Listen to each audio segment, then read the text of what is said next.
We are Siouxland proud. This is KCAU-9 News at 5:30. Good evening. Thank you for joining us tonight. I'm Travis Chen. Well, hundreds of motorcycles drove through Sergeant Bluff and South Sioux City today, honoring those who made the ultimate sacrifice. It's our top story at 5:30. Starting from the Sergeant Bluff Community Center, roughly 180 to 200 bikers drove to the Siouxland Freedom Park as a part of Thunder on the Missouri. Once the bikers reached their destination, they let off a thunder salute that could be heard from miles away and attended a quick ceremony. This marked the 11th year of the honor ride as a way to honor those who fought and died for our freedoms.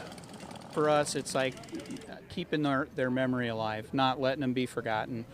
The other thing is a small piece of it's education for our younger people. If this drives a question, why are these guys doing this? Hopefully their parents or, someone around them can answer it. If they can't, they can reach out to us and we'll certainly tell them. Hogan encourages the public to attend next year's ride. Motorcycles or not, all vehicles are welcome to join. Coming up at 10, KCAU9 reporter Tyler Euchner shares what this ride means to one attendee. And Nebraska Governor Jim Pillen has ordered all U.S. and state flags to be flown at half-staff on Monday for Memorial Day and should be flown at half-staff from dawn until noon. According to Pillen, quote, Nebraskans are deeply humbled by the service and sacrifice of our men and women who gave their lives in defense of our great country. He continued, for nearly 250 years, the United States of America has led the pursuit of freedom. This Memorial Day is a day to honor those military members and to be reminded of the privilege it is to be an American, end quote. And Memorial Day is tomorrow, and if you do want to go to a service but not sure when and where they are taking place, here are a few. Here in Sioux City, the American Legion Post will hold a Memorial Day ceremony at 10 a.m. at Memorial Park Cemetery.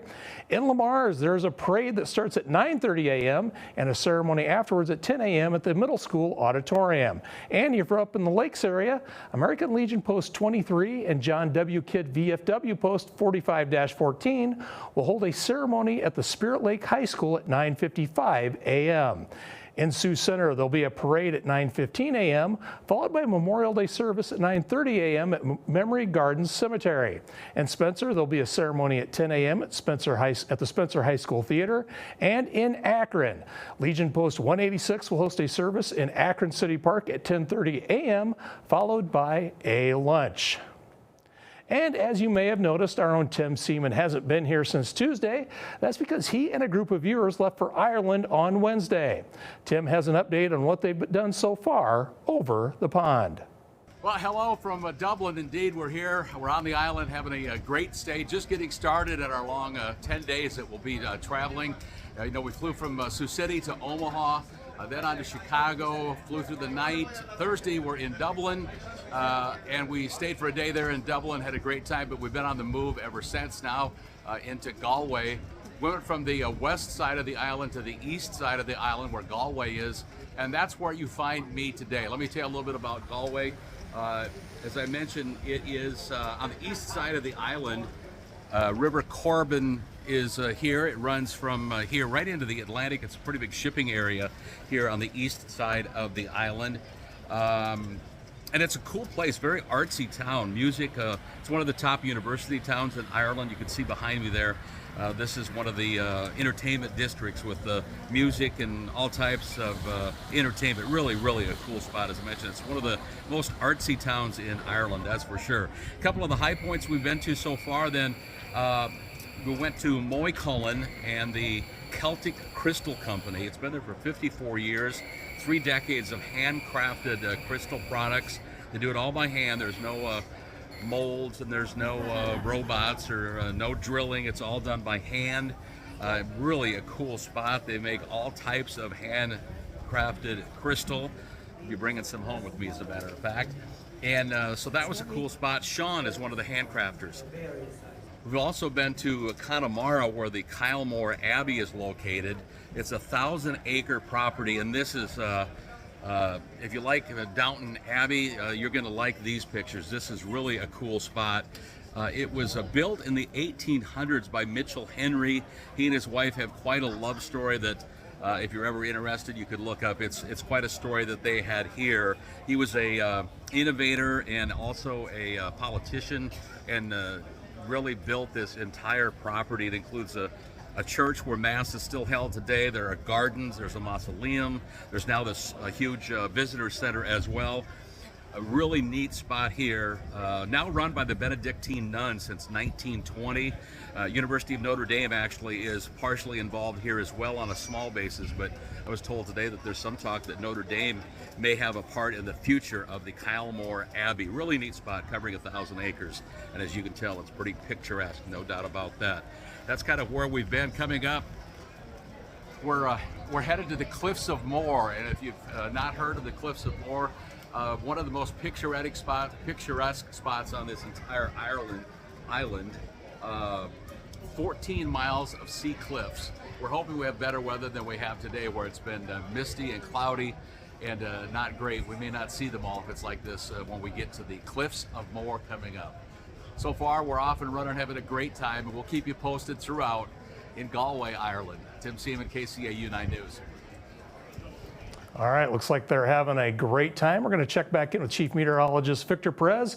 Victor, I hope our weather's going to be a little better than it looks like it is in Ireland. I was about to say, it's been a great day out here. We've seen sunshine, and conditions are definitely a little warmer than initially expected for Sunday, as we'll be seeing that through the evening hours, we do start to see more clouds reappearing through the coming hours as we head towards the overnight, and we start to see that by the start of the day tomorrow, we'll still be dry, but we see the temperature start off right around 50 degrees, and though it looks promising, we see that through the morning hours and into the afternoon, we're expecting more clouds to thicken up and rain chances to appear, but I'll be letting you know if there'll actually be accumulating rainfall that could maybe dampen the holiday, or if I think you might be still able to salvage it.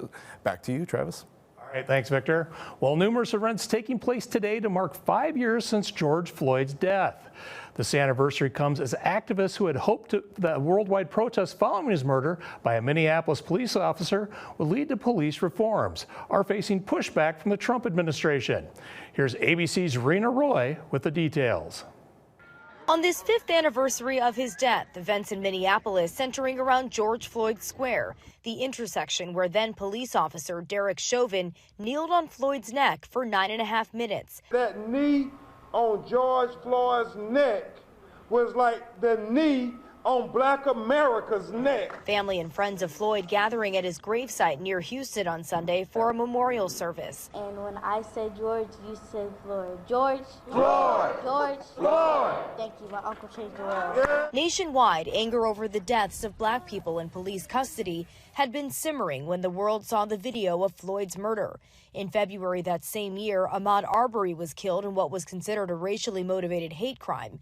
And in March, Breonna Taylor was shot and killed as Louisville Metro Police entered her home. Ahmaud Arbery, he was the charcoal. Breonna Taylor, she was the lighter fluid. And George was the flame that set this world on fire. His death sparking worldwide protests. The 3rd precinct where Chauvin was assigned set on fire. It was a level of rage and energy I've never experienced in my life and probably never will experience again. The former Minneapolis police chief says there are things he would have done differently. I would have pushed harder and sooner at trying to dismantle some of the toxic culture that allowed that indifference to exist. The Trump administration moved last week to cancel settlements with Minneapolis and Louisville that called for an overhaul of their police departments following the deaths of Floyd and Breonna Taylor. Trump was president when George Floyd happened, and he didn't do anything then. We made things happen, and we're going to make them happen again. During the Biden administration, the George Floyd Justice and Policing Act of 2021 was passed along party lines in the House, but ultimately failed in the Senate when negotiations collapsed. Rena Roy, ABC News, New York.